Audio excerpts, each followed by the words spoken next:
kemarin selama sudah wisuda nih, tapi tahu-tahu nih wisuda nggak dengar kabar kuliah segala macam. Iya.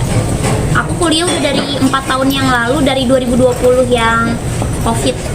Pas COVID itu kayak ada promo di sosmed gitu kan, terus bisa kuliah online. Akhirnya tuh kan nggak ngapa-ngapain tuh, kayak syuting nggak ada, terus nge-DJ nggak ada. Akhirnya aku daftar kuliah. Tapi aku pas daftar kuliah aku udah tekenin ke diri aku ini harus sampai lulus. Karena dulu aku kuliah di Bandung tuh nggak lulus sampai semester 5 doang, gara-gara aku ngejar pengen jadi DJ, terus ngejar syuting zaman dulu tuh, jadi nggak lulus sampai semester 5 doang. Jadi udah ada tekad gitu dari 2020 tuh aku pokoknya harus lulus kayak gitu. Ambil ke fakultas apa? Bisnis manajemen. Jurusannya bisnis manajemen. Berapa tahun total ngerampat? 4 tahun. Jadi yang 2 tahunnya itu kuliah online. Nah yang 1 tahunnya itu ada yang online-nya, ada yang langsung tatap muka ke kelas. Nah yang setahun terakhir itu, wah itu berat banget. Jadi aku ada show, itu harus masuk kelas terus. Jadi akhirnya aku sering bolong, terus aku minta kayak dikasih ini aja apa pekerjaan apa namanya kayak PR gitu, banyak banget dikasih esai gitu-gitu sih. Kenapa ambil bisnis? Pengen jadi pengusaha sih ke depannya. Cuman aku udah coba jadi pengusaha, sakit kepala ternyata. Sakit kepala itu beneran dengan entertain kalau memang. Cuman entertain ini kan kita capek di fisik. Kalau bisnis itu capek di otak. Ayo aku udah coba banget ini, Amas tuh udah kayak gak kuat aku. Kan lulus kuliah 4 tahun kan, artinya tepat waktu, terus Tete juga mesti nge-DJ, terus kan juga sekarang terjun ke dunia nyanyi gitu. Itu gimana sih rasa syukurnya bisa pendidikan bisa selesai, terus juga kerjaan masih berjalan dengan lancar gitu?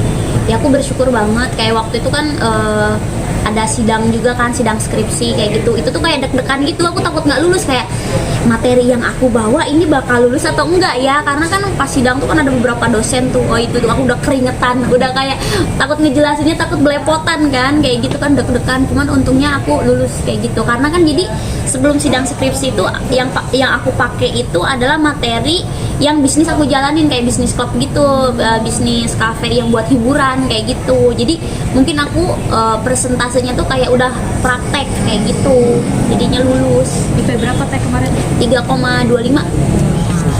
Dan itu kuliah atas permintaan bapak atau emang niat pengen kuliah gua atau gimana? Itu niat sendiri sih, cuman kan jadi kebanggaan bapak, karena kan dulu bapak tuh pengen banget aku tuh jadi sarjana lah. Kalau bapak tuh pengennya aku tuh kuliah sarjana terus jadi dosen atau jadi guru di kampung gitu, jadi nggak jauh-jauh dari dia gitu maunya zaman dulu tuh. Cuman waktu itu kan aku jadi kayak pengen tahu dunia luar kayak gitu. Nah ini kan mungkin banyak orang yang apalagi netizen berpandangan buat tempat TTM kok tiba-tiba nggak pernah tatap muka atau sudah segala macam. Nyinyiran ini menanggapinya gimana kita? Ya itu mah dia nggak pernah detail aja, orang aku sering upload kok, aku kuliah bawa tas LV, kan aku sering kayak lagi di kampus kayak gitu, terus lagi kuliah bawa tas Hermes, itu kan kalau yang suka lihat IG aku yang detail ya, yang followers aku tahu mereka aku kuliah kayak gitu. Sering kayak tuh kayak aku lagi show di Surabaya atau di Jawa Timur, aku ngambil kuliah. Atau kalau enggak aku kuliah nih, jadi malamnya itu udah dicariin show sama manajer aku, jadi kuliah pagi nih kayak jam 7 pesawat sampai sore, nanti tuh malamnya show. Dan kenapa harus ke Surabaya? Ya daftarnya waktu itu Surabaya, jadi yang ada apa ya, waktu itu promonya itu ternyata itu tuh kampusnya memang Surabaya, jadi dia tuh ada kampus Surabaya sama Tangerang kalau nggak salah si kampusnya itu. Cuman aku ambil yang di Surabaya. Dan bisnis itu ya, bisnisnya itu nanti akan dipakai nanti setelah udah nanti baru mengatur karir di infotainment di atau gimana sih? Sekarang aku pakai ilmunya kayak gitu, karena kan kayak memanage uang juga kayaknya aku sekarang lebih lebih rapih kayak gitu. Jadi kalau dulu masih sembrono, tapi kan sekarang kayak tahu ilmunya kayak gitu. Makanya kan aku kayak bikin bisnis cafe atau klub kayak gitu buat mengasah ilmu itu. Jadi kan ilmu itu nggak mau bazir ya, nggak nanti aja lah kalau udah nggak di entertain baru aku pakai. Aku pakai gandeng Asia. Ada keinginan mau jual apa?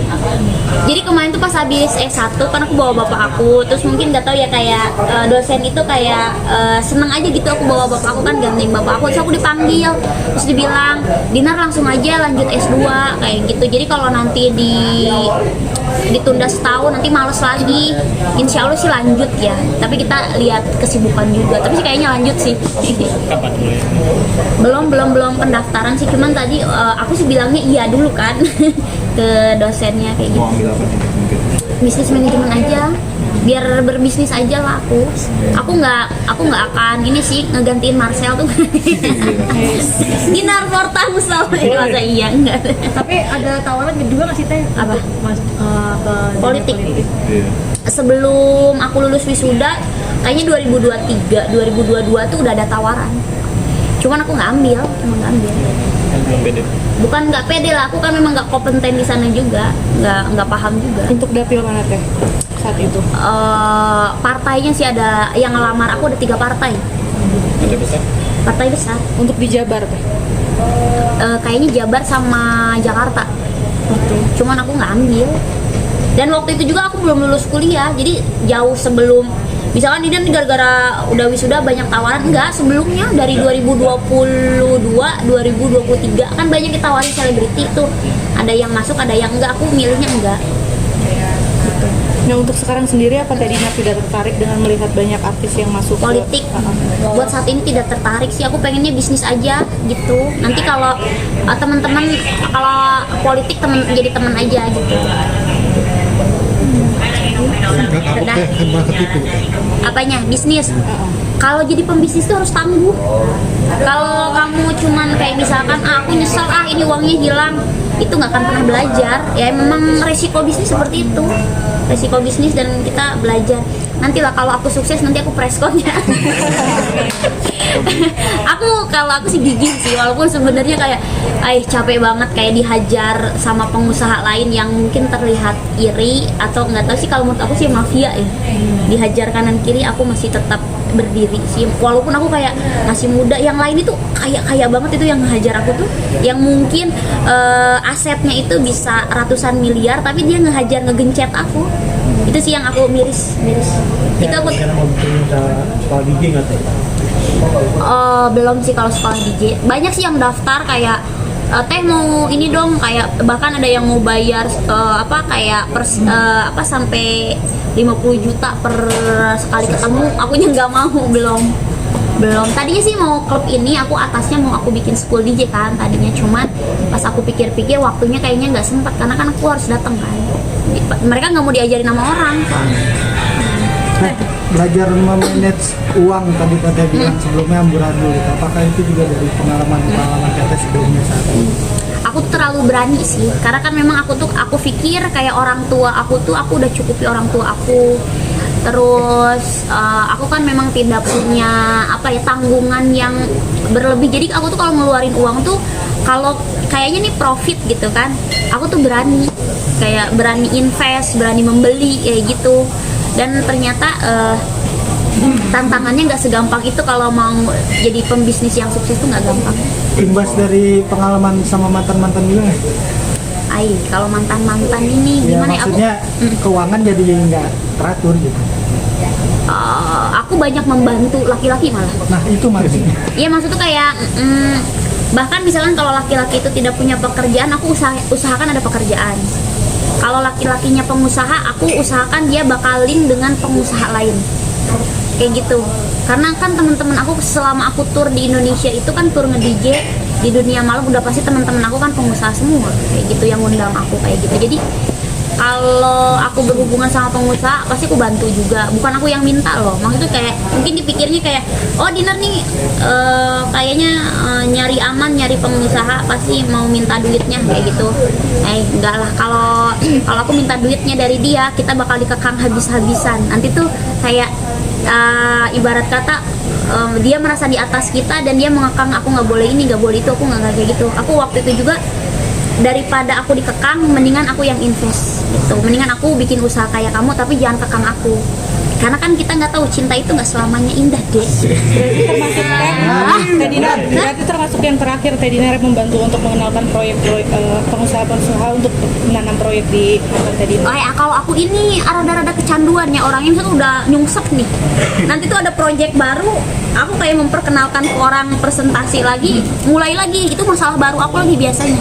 Aku tuh suka bikin masalah baru. Kayak nggak mau di zona aman. Sebenarnya kalau aku nggak terjun ke usaha, aku tuh di zona nyaman banget. Uang ada, maksud tuh show masih ada. Kalau program TV sebenarnya yang nawarin aja banyak, cuman aku nggak ambil. Aku tuh resiko, tiba-tiba aku ngambil usaha yang resikonya besar gitu. Cuman tantangan lah. Hasil atau enggaknya lihat nanti kayak gitu. Yang penting kan ini sebagai pelajaran praktek ke lapangan. Tapi udah mulai membangun investasi lagi, nambah. Enggak sih, masih aku sekarang lagi klub aja sama kalau berhasil di tongkang ya. Cuman kan tongkang ini aku masih kayak mana hak aku gitu, masih mempertanyakan itu. Masih belum jelas di sana tuh. Aku mungkin kejelasannya nanti di Oktober uang aku bisa balik atau memang aku dapat aset gitu. Sekitar berapa sih? Oh, boleh. 7 miliar lebih. Kemarin gelontorin berapa? Jadi kayak aku tuh nggak berasa, kayak misalkan aku tuh transfer 1,5 dulu, 1 M dulu, tapi kok dihitung-hitung kok besar juga ya gitu. Mungkin kalian lihat aku nggak pernah pakai Alphard warna putih lagi, punya aku itu aku jual loh. Untuk itu kan? Iya. Bisa dibilang itu titik terendah Teteh selama berbisnis. Enggak, aku memang Atau gimana? ya, berani orangnya. Berani karena aku pikir kayak kendaraan bisa aku beli. Kayak aku kan maksudnya sekali aku show itu memang uangnya ada. Jadi kalau buat DP itu cepet aku tuh sebenarnya. Jadi aku tuh memang Jual aset. Iya, aku jual aset. Kalau kalian mau tahu, Apa aja tuh? Biar resiko berani gitu. Sampai jual aset. aku tuh pengen belajar semuanya, penasaran. Udah itu aja. Misalkan kalau aku gagal ataupun berhasilnya kan itu tergantung perjuangan aku. Aku bisa aja hari ini aku narik diri dari perusahaan tongkang itu, berarti aku ikhlaskan uang itu dan aku mencari uang di tempat lain. Bisa aja. Jadi itu aku nggak sakit kepala aku. Tapi ini tuh aku masih memperjuangkan. Wah, itu capek, sakit kepala. Tapi apakah Teteh ngambil resiko di tongkang yang Teteh nggak tahu gimana itu perputaran duit? Apa nanya Aku di sana belajar, kan di sana banyak orang-orang besar. Aku di sana mengenal banyak mafia. Mafia yang maksud aku tuh di luar sana tuh ternyata banyak perusahaan yang ilegal. Penghasilan bumi lagi. Dan asetnya apa aja yang dijual selain mobil Alphard? Mobil doang sih, mobil. Mobil Alphard. Dan sekarang kemana-mana? Hanya masih ada mobil dong, kan mobil banyak. Ya maksudnya selain mungkin apa jenis apa? Kan mana kan apa? Alphard aja yang dijual. Nah, untuk menggelontorkan 7 miliar sendiri tadi teh sampai saat ini apa Teteh tidak mendapatkan keuntungan Tidak satu mendapatkan peser pun? keuntungan, makanya aku bingung. Kemarin ada polisi dipanggil, aku polisinya, sementara yang makan keuntungan itu nggak dipanggil, aku yang dipanggil. Itu sih yang aku, permainan macam apa ini gitu. Cuman aku cuman kan memang polisinya juga sih sebenarnya cuma ngambil keterangan saksi doang, cuman agak sakit hati aja sih. Teh, ini juga menarik ya. Maksudnya si Koapek ini sendiri kan ditangkap, tapi padahal tokoh intelektual di belakang ini malah lepas begitu aja. Ini Teteh gimana? Ya mungkin salah satu yang tidak mengembalikan uang Teteh ini gitu. Aku bilang ya kayak gini ya, kalau aku mau ngomong semuanya kan di belakang sini tuh banyak mafia besar dan bisa mengancam keselamatan aku. Jadi kalau memang ada pejabat tinggi yang mau membongkar kasus di tongkang ataupun di batu bara, ya mungkin keterangannya bisa ngambil dari aku, tapi aku tidak 100% punya bukti. Tapi aku tahu maksud tuh kayak ini ya yang maksud tuh yang ilegalnya tuh seperti ini. Cuman kan kalau Dinar ngomong juga takutnya nggak didengar, malah omongan aku bakal menjadi ancaman buat aku. Jadi aku lebih baik aku fokus, aku mau ngambil hak aku dan aku fokus buat ngebangun usaha aja. Teh, terkait hubungan sama Koapek masih atau tadi kan sepil mantan atau masih atau gimana? Ya adalah, kalau itu susah dijelaskan, ketemu aja udah susah. Untuk komunikasi Teh? Komunikasi, aku komunikasi sama papahnya. Jadi kayak yang usaha itu kan masih nyangkut di sana. Jadi aku tetap komunikasi sama orang sana. Berarti mutlak komunikasi soal bisnis doang Teh, nggak yang lain? ada ngambang. baik kan? Nambah HTS atau Putus apa gimana? Atau putus mana Teh? ada HTS? Atau break? Ya enggak lah, nantilah. Pokoknya kalau itu rumit pokoknya. Tapi iya yang bisa itu balik ada hubungan baik sama keluarga, jadinya ada mau niat balik atau gimana balikin? Nggak tahu juga sih, karena kan kalau sekarang ini kalau uang di sana kan nggak ada, jadi berupa aset. Cuman kan jadi kayak bagian aku yang mana ya gitu. Masih mempertanyakan ke sana sih, aku masih kasih downtime sampai bulan Oktober akhir lah, maksudnya kasih kesempatan, karena kan ini yaitu usaha itu tidak kita membeli sesuatu langsung untung, ada rintangan-rintangan yang kita harus lalui, karena kan pengusaha itu memang banyak tahapannya dan banyak orang sukses dan banyak orang kaya, dan kita orang baru tidak langsung instan bisa penghasilan juga. Ini kan diiming-iming apa sih, mungkin Apa tuh? mungkin tidak berpikir dua kali apa seperti apa itu, Itu aku- menggelontorkan miliaran gitu. Aku berani orangnya, jadi kayak pas aku lihat, oh kalau sekali narik tuh dapat segini ya, oh ya udah deh aku beli kapal, tapi enggak sama aku, ada pengusaha lain patungan sama aku 50% dan PT-nya juga.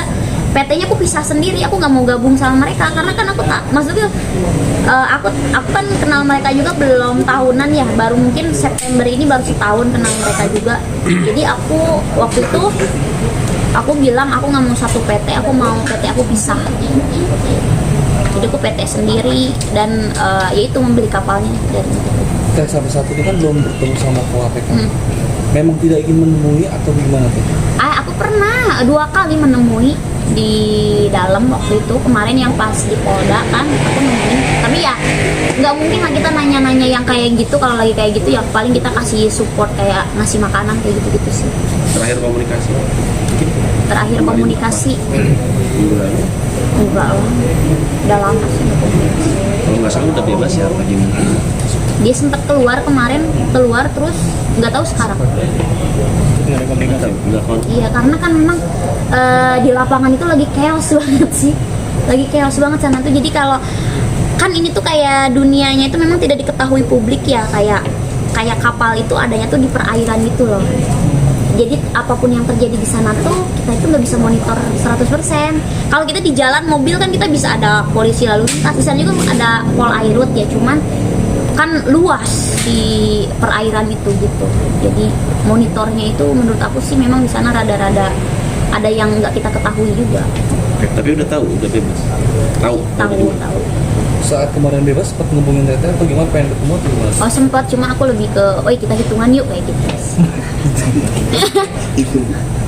Lah iya. Iya betul. Terakhir mungkin penegasan lagi ini, fokus apa cerai teh? Ya, gua banting lo ya. Ayo, bisa ya. Yo, bisa yo. Bisa yuk. Ya sekop. Yo stop lah. Udah. Jadi